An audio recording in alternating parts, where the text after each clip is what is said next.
Good evening and welcome to the channel's studios here in London with your international news around the world in 5. The boss of Japan's biggest pop talent agency has resigned after finally admitting the sexual abuse committed by its late founder, Johnny Kitagawa. Julie Fujishima resigned from Johnny & Associates during a public apology to her uncle's victims. Her departure comes a week after investigators found Kitagawa extensively abused young idols at his pop agency over a 6-decade career. Johnny Kitagawa died in 2019, having always denied wrongdoing. He never faced any charges. Rwandan police have arrested a 34-year-old suspected serial killer who is alleged to have murdered more than 10 people and buried them in his kitchen. Police discovered the alleged crime after the man was evicted from his rented accommodation in a suburb of the capital, Kigali. They were called after the suspect had defaulted on rent payments for months. A police officer told local media the victims appeared to have been sex workers. They included men and women. Mexico appears all but certain to elect its first ever female head of state after Claudia Sheinbaum was confirmed as the governing party's candidate in next year's presidential election.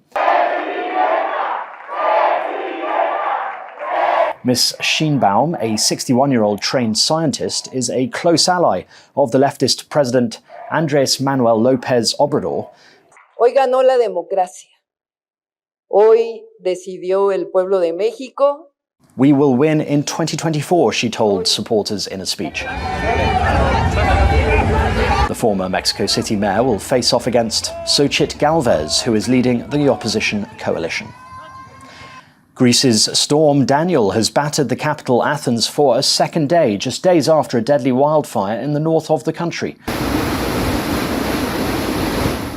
Dramatic video showed what could be a water pipe or the sewers bursting in a flooded street as one car struggled to drive through the water.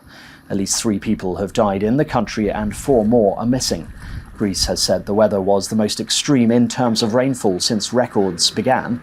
Drone footage showed the devastating aftermath of torrential rains that flooded homes and businesses and destroyed infrastructure in central Greece.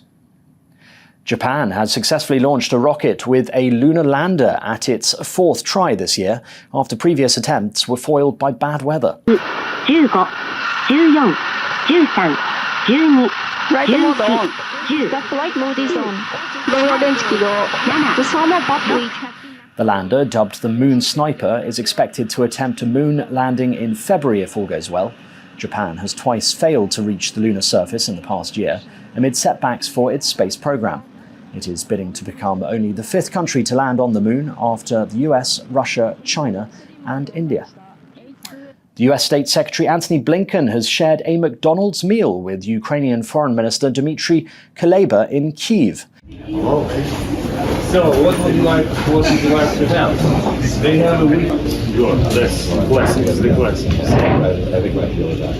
Kuleba ordered a cherry pie, while Blinken opted for a large-sized French fries. I did the same, but I cannot do that.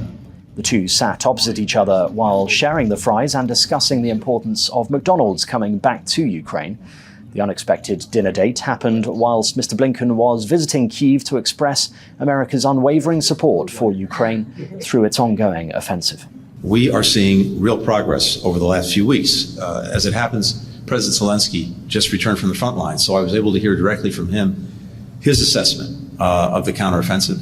And I think it very much matches our own, which is, as I said, real progress in recent weeks. And an archaeological site in the shadow of Peru's bustling capital has revealed yet another pre-Incan treasure, a 1,000-year-old mummy. The remains of an adult dating back to 1000 AD were discovered in a grave at the Huca Puclana ceremonial site in Lima.